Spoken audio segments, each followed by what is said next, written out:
But let's take you to the Middle East now, where aid distribution in Gaza is expected to continue shortly by this controversial new American-backed group, the Gaza Humanitarian Foundation. There were chaotic scenes yesterday when desperate Palestinians overwhelmed one distribution hub in Rafah in southern Gaza. Israel says it fired warning shots to disperse the crowd.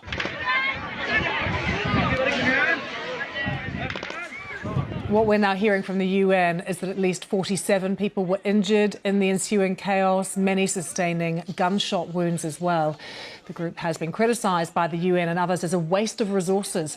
The head of the UN Agency for Palestinian Refugees says it's a distraction and that there's already an aid system ready to go in Gaza being run by UNRWA. Philippe Lazzarini saying his team must be allowed to do their work and that the clock is ticking towards famine. Israel says an alternative to the current aid system is needed to stop Hamas stealing aid. This is something that Hamas denies. Our Middle East correspondent Yolande Knell has more.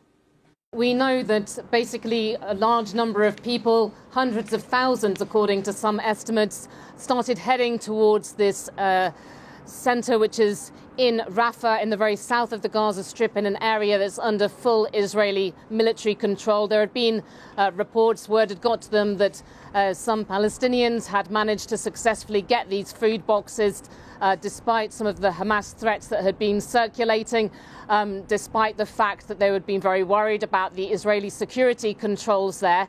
And that really led to a rush on the centre with, food boxes being taken, staff withdrawing at the site, including the US military contractors who were there.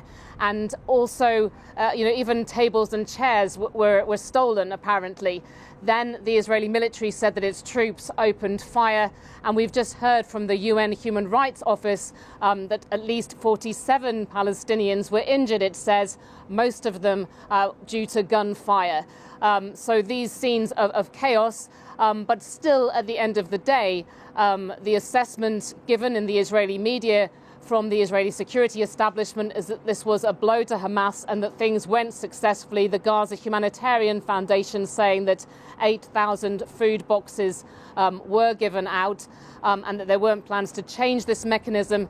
We haven't got a clear picture of what's going on in Gaza this morning, but initially the plan, we were told, was for 2 of these distribution hubs, secure distribution hubs, as the Gaza Humanitarian Foundation calls them, to be opened in Rafah, but some Palestinians saying that they expect the suspension of these deliveries. Yolande Knell there.